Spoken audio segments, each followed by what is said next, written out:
What's going on, everybody? I'm your host, Ben Ballion, back with another episode of the Sports Pod. And today, I'm going to talk about the Knicks' crushing defeat in Game 1 of the Eastern Conference Finals.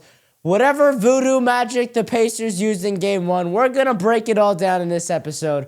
I'll get into all of it on the other side of the intro. Hit it. DiVincenzo a three. Bang! Bang! Got the wall. He jumps. It's gone. He did it. He did it. Pete Alonso with the most memorable home run of his career. All right, getting into the episode, and let's just start with how unacceptable of a loss this was.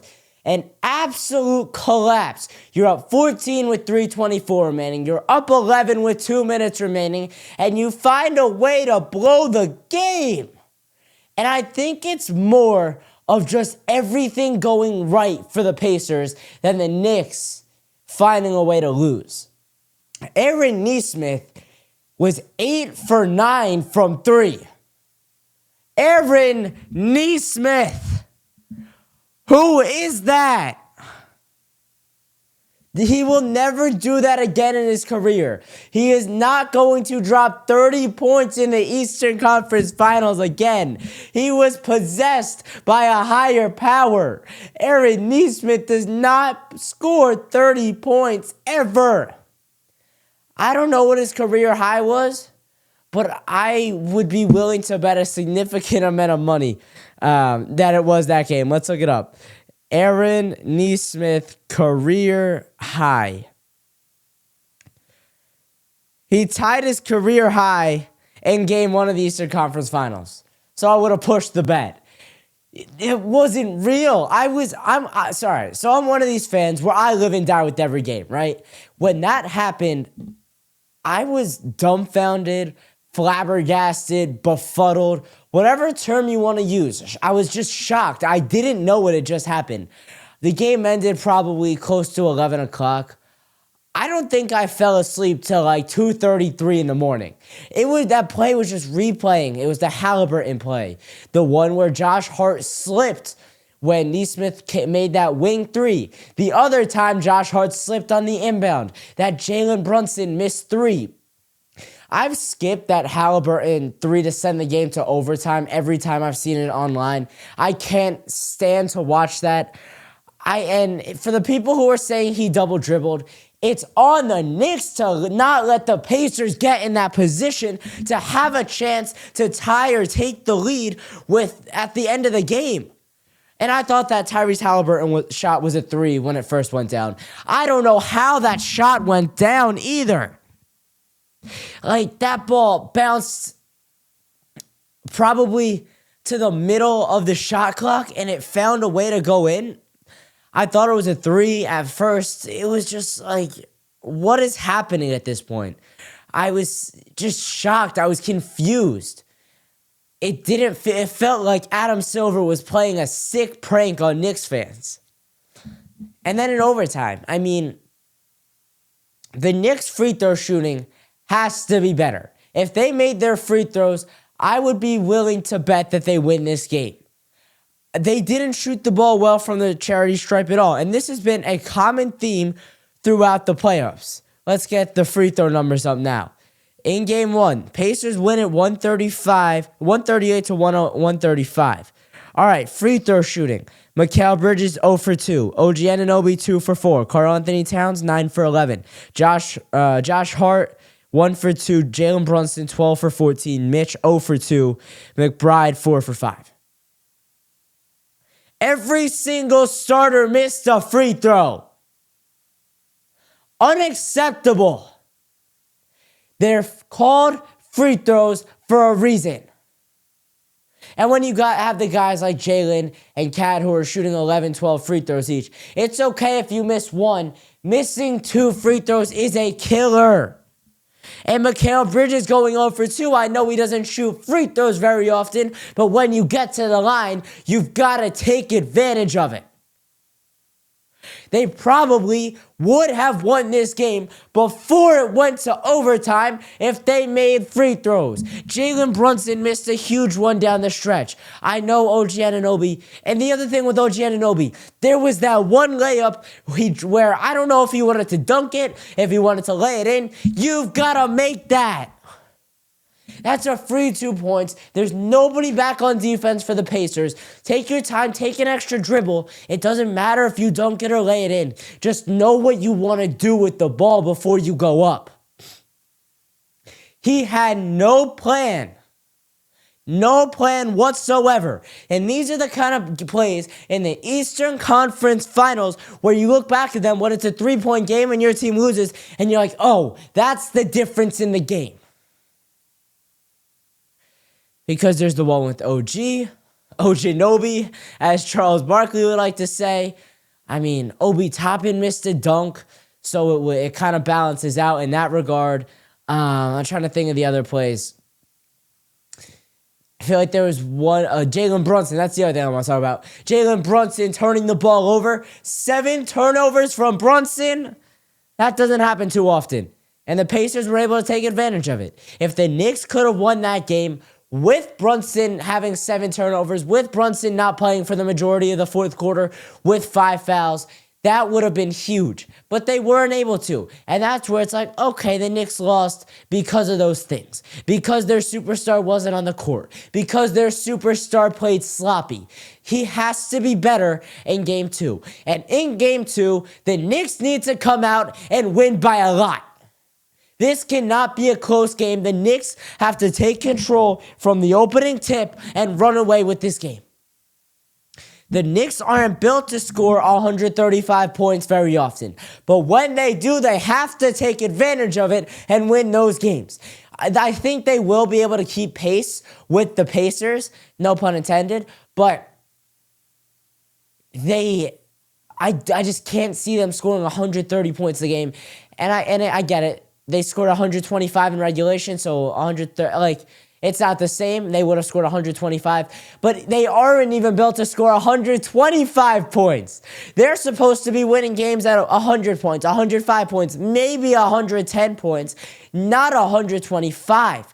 And that's where the Pacers are a problem. They run the floor. They don't miss shots. That first quarter, I think they started the game 8 for 8. The Knicks aren't built to do that. They're not built to keep pace with them. That's not how the Knicks play. And for the Knicks to be able to keep pace and keep up, it's huge. There were some positives, and I'll get to them later in the episode, but Cam Payne has to have a better shot selection. Unless Tom Thibodeau is telling Payne to just get in there and shoot, then it's okay, but if he's not, Cam Payne has to be better about the shots that he's taking. Because some of these looks are just god-awful. They're heinous. And it's hurting the Knicks. It's like for every shot he makes, he'll take 3 bad shots. He can't just be smart with the ball. He'll push it up the floor. He'll take a 3 from about 10 feet behind the line in transition with a guy on him. And Karl-Anthony Towns does this too. He can't just step in and take a 3 right along the 3-point arc. He has to be well beyond the arc for him to shoot the ball. They have to be better about the shots that they're taking. Mikal Bridges, he scored a good amount of points. I thought the scoring was very good in this game, the distribution of points. Let's look at it now. 17, that's the Pacers. 16 from Bridges, 16 from OG, 35 from Towns, 43 from Brunson, 8 from Hart, 2 from Mitch, 6 from Payne, 10 from Deuce, and then nothing from DeLon Wright, who played for about 3 seconds. So I'm good with that. I would like Josh Hart to score more, but there's only so many shots to go around. So with the Knicks scoring 135, there's only so many shots that they're going to take, and Josh scoring 8, it's whatever. It's okay. I can live with it as long as Mikal and OG are both scoring 15-plus points, which they did. So I am quite okay with the Knicks shooting. That's not a problem for me. I thought they scored efficiently.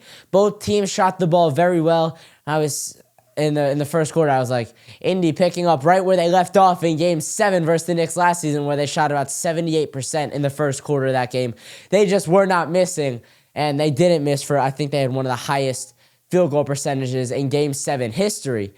But now, the last thing I'll talk about negatively, I'll probably think of something as I'm talking about the positives, but for now, the last negative thing I want to say is that it's so hard to put your foot back on the gas after you've taken it off. Like I said, the Knicks were up 14 points with 3:24 to go. They had a 99% chance to win the game. They kind of took their foot off the gas. Jalen Brunson went back in there. He was looking to put the finishing touches on that win. He was looking to put the nail in the coffin. The Knicks got disengaged.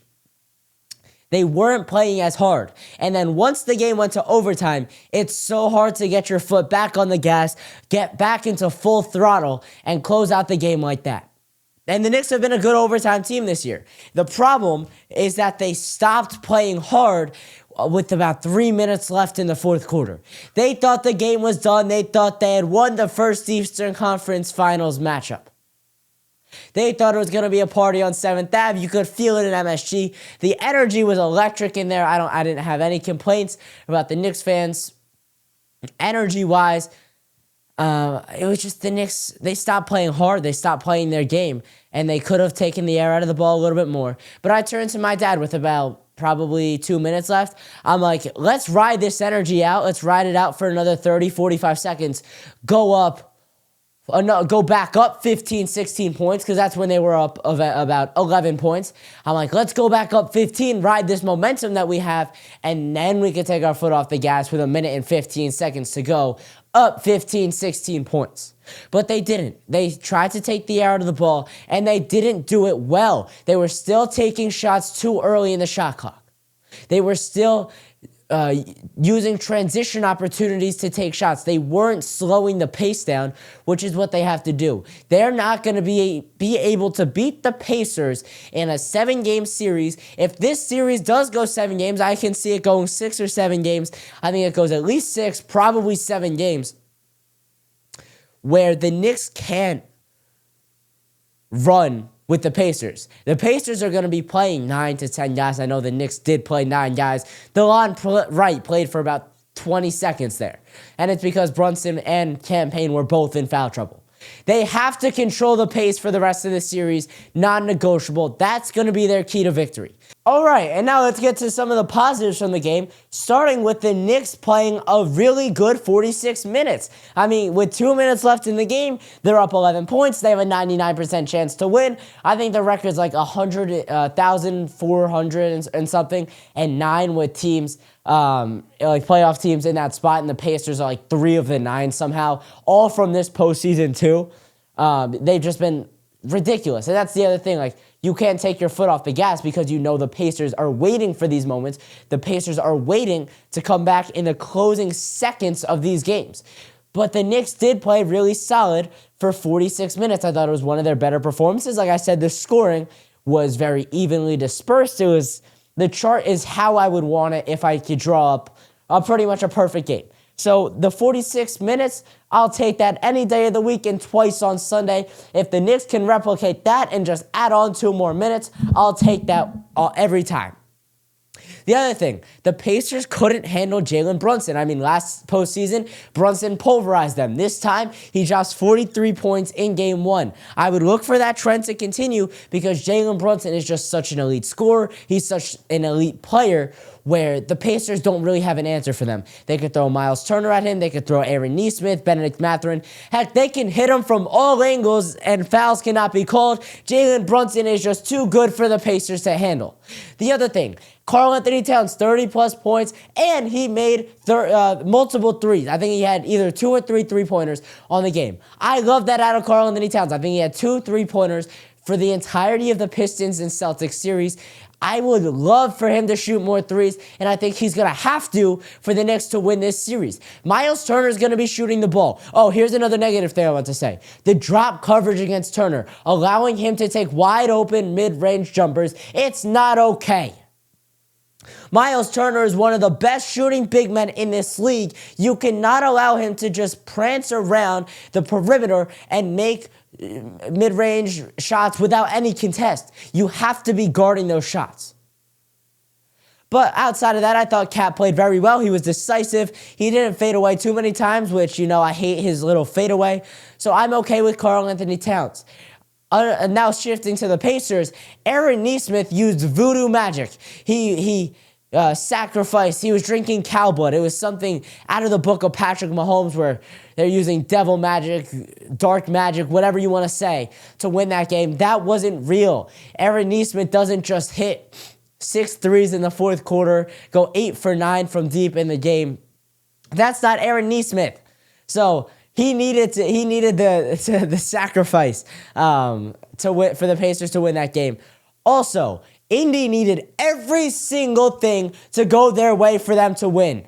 If one thing went the Knicks' way, if one call went in favor of New York, the Knicks would have won. They would have escaped with a victory. It wouldn't have been a convincing win or anything, but they would have won and gone up 1-0 in the Eastern Conference Finals. It would have counted the same as if they won by 50 points. The other positive, the Pacers barely missed in the first quarter, and then they closed the game not missing at all. So I doubt that happens again. It absolutely could, because that's what the Pacers have done this postseason. They have made comebacks that have seemed insurmountable. They have climbed back into games that they shouldn't have been able to, and this was just another instance of that. And then in the first quarter, I think I talked about it already. They started 8 for 8 from the field. The Knicks were able to weather that storm. They were up 4 or 5 points after the first quarter ended. They increased that lead before halftime. They were up a good amount after the third quarter, and then the fourth quarter, they were still playing well. When Brunson went out, I think it was about probably 9.5 minutes left when he picked up his 5th foul, the Knicks ballooned that lead up to 14 points. And then when Brunson came back in, OG Anunoby went on a quick 5-0 run. I think they made 4 free throws. They went on like a 10-1, 11-1 run without Brunson on the floor. So that's an absolute positive from the game. But Indy they found a way to come back. I don't want to say I doubt it won't happen. I doubt it will happen again, because this is what the Pacers have done. But the way the Knicks have to, actually, I'm going to get to this in a minute. Let me talk about Tyrese Halliburton with the choke celebration. How corny is this guy?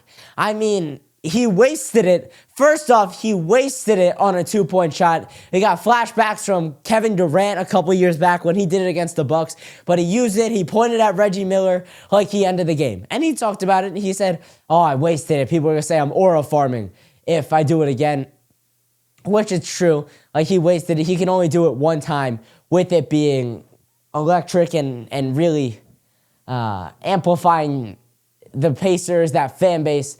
I have 2 more things to say, but that's Reggie Miller. That's from the past. Yes, it's a collapse. It's a colossal choke job, but it doesn't warrant that, because the last time that Reggie Miller did that, the Pacers lost the series. So now the Knicks need to make it the same outcome. I can see it coming back to bite Halliburton in the butt, where he does that. Reggie Miller does it back in the 90s, the Pacers lose. Halliburton does it in 2025, the Pacers lose. The other thing, James Dolan and the Knicks held the watch party at Radio City Music Hall. MSG Plaza was popping. But while they were doing it for the Celtics series, while they were doing it for the Pistons series, we need it back at the Plaza. I know it was raining, but tonight for Game 2, they're doing it at Central Park and the World Trade Center. I get it's because the police were not really able to handle the crowds on 7th Ave after the win, but the Knicks need it. The Knicks need that MSG Plaza. They fed off that energy. It was electric, and it was just greatness outside the Garden. I've never experienced anything like it as out there after Game 4 of the Celtics series. The Knicks need it back. It's so much better right outside the arena. And I think when the Raptors had Jurassic Park, I think it was right outside Scotiabank Arena. And I want to say when the Bucks had it a couple years back, it was also right outside of their arena. So I would love for it to be back outside MSG, but I do understand if it's because of the crowd control and the police can't handle it. All right, last thing I want to say before I wrap up this episode. Game 2 is a must win. The best medicine is winning. And the Knicks have to come out and win convincingly both in Game 2 and Game 3. Go up 2-1, make people forget about that colossal collapse, and now you're in the driver's seat to win this series. The Pacers already took home court. Now you got to go get it back. You got to start by stopping the bleeding and winning Game 2, and then going and putting yourself in the driver's seat by retaking home court advantage in Game 3. All right, that's going to do it for the episode. If you enjoyed, please consider subscribing, commenting, sharing it with a friend. I really appreciate it. Also, make sure you go check out all my socials linked in the description below. And if you want to leave your sports questions and takes, you could do so by dialing the number 848-305-8073. Again, that's 848-305-8073 and leaving me a voicemail. I'll react to it in the next episode. All right, and last but not least, make sure you keep it locked with the Sports Pod.